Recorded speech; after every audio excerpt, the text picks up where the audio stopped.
ओम नमो भगवते विष्णवे नमः। हरे कृष्ण। तुलसी माता की जय।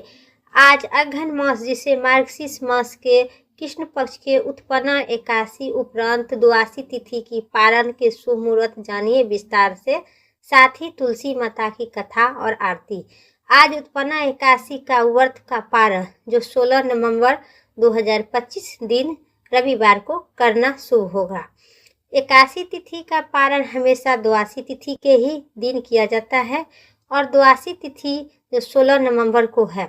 उत्पन्ना एकादशी का पारण 16 नवंबर 2025 दिन रविवार को दोपहर 1:10 से लेकर दोपहर 3:18 के बीच करेंगे तो शुभ होगा। उत्पन्ना एकादशी के व्रत के पारण का विधि जानिए विस्तार से। द्वादशी तिथि के पारण के नियम को पालन करना शुभ होती है, जैसे कि तुलसी पत्र और गंगाजल से आप मुख में रख के फिर पारण करें। पारण से पहले आप ब्राह्मणों को भोजन करवाएं, फिर स्वयं दान दक्षिणा देकर ब्राह्मण के प्रणाम करें, फिर आप तुलसी और गंगाजल से पारण करें। पारण के दिन उत्पन्ना एकादशी के पारण हमेशा शुभ मुहूर्त में ही करना चाहिए। ऐसा कहा जाता है कि यदि आप व्रत करते हैं तो उनका पारण भी जरूर करें, अन्यथा व्रत का फल नहीं मिलता है। हमेशा साफ तन और मन ही में व्रत का पारण करें। आपको बता दें कि विशेष ध्यान रखनी चाहिए कि पारण वाले दिन स्नान और शुभ मुहूर्त के बाद ही मुख में कुछ रखना चाहिए, अन्यथा जल भी ग्रहण नहीं करना चाहिए। पूजा के बाद ही आप ब्राह्मण को भोजन करवाए, जरूरतमंद को भोजन करवाए और उनका दान दक्षिणा देकर नियम के पालन करते हुए आप पारण खुद करें। पारण द्वादशी तिथि के दिन सोना नहीं चाहिए व्रत करने वाले लोगों को, और द्वादशी के दिन चावल न ग्रहण करें, तुलसी न तोड़े। ये सब करने से आपको व्रत के संपूर्ण फल की प्राप्ति होगी। एक बार और बता दें कि आज 16 नवंबर दिन रविवार को ही उत्पन्ना एकादशी उपरांत द्वादशी के पारण है। अब सुनिए तुलसी माता की जय। तुलसी माता की कथा विस्तार से। एक ब्राह्मण था, वह प्रतिदिन मंदिर जाया करता था। वह प्रतिदिन तुलसी माता की पूजा भी करता था। वह तुलसी माता ने प्रतिदिन प्रार्थना करता था कि हे तुलसी महारानी, मेरे सुख समृद्धि और आनंद करना। तुलसी माता ने सोचे कि ब्राह्मण तो बहुत सीधा साधा और गरीब है और प्रतिदिन मेरी पूजा भी करता है, मैं इसके कुछ न कुछ करना चाहती हूँ।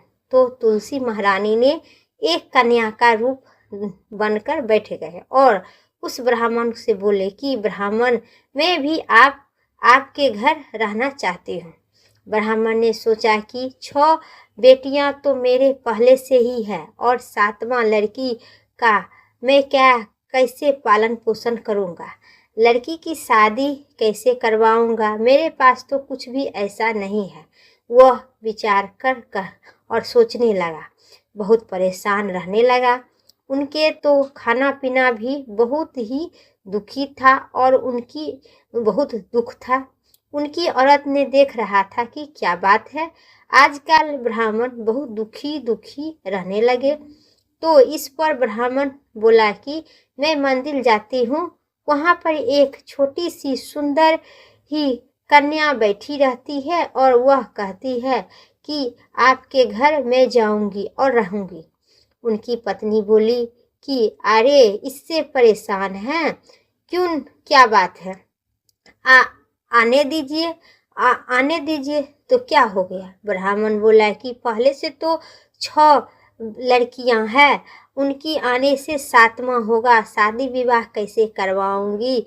तो इस पर ब्राह्मणी बोली कि अरे ये तो क्या बात है, कोई बात नहीं है, अपनी लड़की 6 लड़कियां है कि शादी करेंगे कि वैसे ही 7वां भी लड़की के शादी विवाह कर देंगे। आप तो 7वें लड़की की शादी साथ में ही करवाएंगे। अगले दिन जब ब्राह्मण वहाँ घर से मंदिर गए तो उसी छोटी कन्या ने बैठी पूछे, ब्राह्मण, मैं आपके साथ आपके घर जाऊंगी। वह ब्राह्मण बोला कि अच्छा चलो, कोई बात नहीं है, चलो।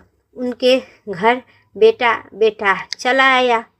फिर वो ब्राह्मण बोला कि हो चलो बेटा चलो। उनके घर वहाँ पर आकर रहने लगी। तुलसी माता ने कन्या के रूप धारण कर ब्राह्मण के घर में आने से ब्राह्मण के घर बहुत आनंद हो गया। घर में लक्ष्मी की बरसात होने लगी और दिन दुगुनी रात चौगुनी हुई। ब्राह्मण की स्त्री ब्राह्मणी एकादशी का व्रत भी करती थी और एकादशी के तुलसी में जलने चढ़ाती थी। द्वादशी को तुलसी महारानी के प्रसाद के साथ तुलसी को सींचती थी। जब ब्राह्मण सातवें कन्या के शादी के लिए ढूंढने जाने लगे तो उस छोटी कन्या ने कहे कि मेरे तो शालिग्राम जी के मंदिर में जाकर शालिग्राम जी को बोलना कि बारात लेकर आएंगे और मेरी 6 बहन के तुम्हारी इच्छा से बर ढूंढ लेंगे।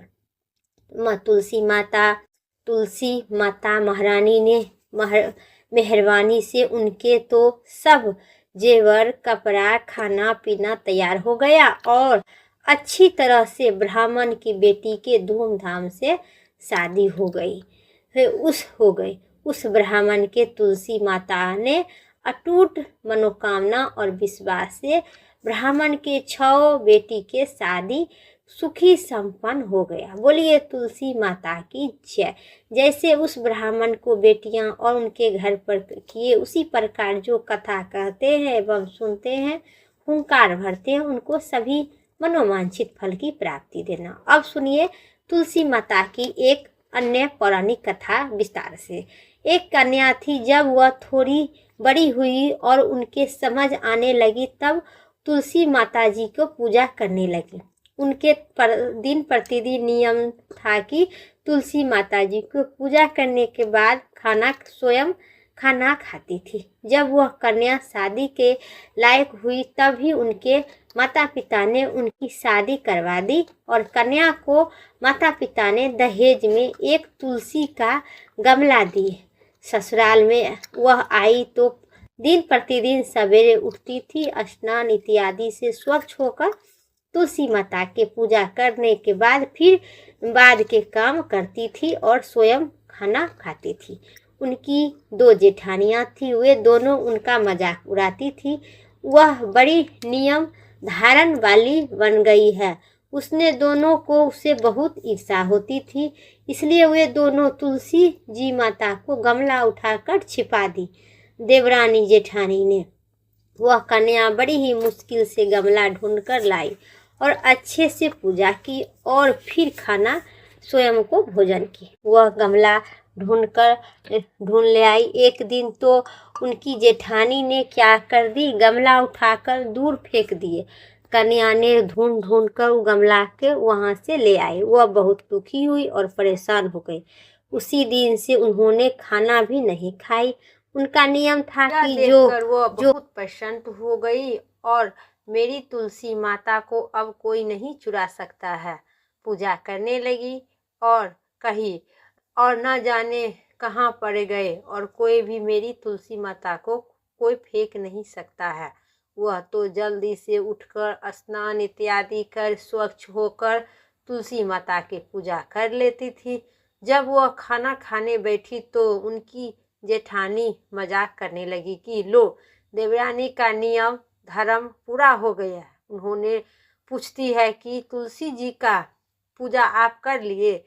देवरानी धीरे से बोलती है कि कर लिए। जेठानी बोलती है कि कैसे कर ली?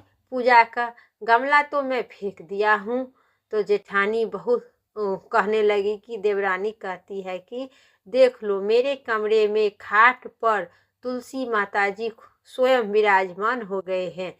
जेठानी जब खुद आंख से देखी तो बहुत ही शर्मिंदा हुई और बोली कि देवरानी जी, आपको मैं बहुत दुख दिए, आपको नियम धर्म को मैं नहीं समझ पाए। तुलसी माता आप पर साक्षात दर्शन देते हैं। बोलिए तुलसी माता की जय।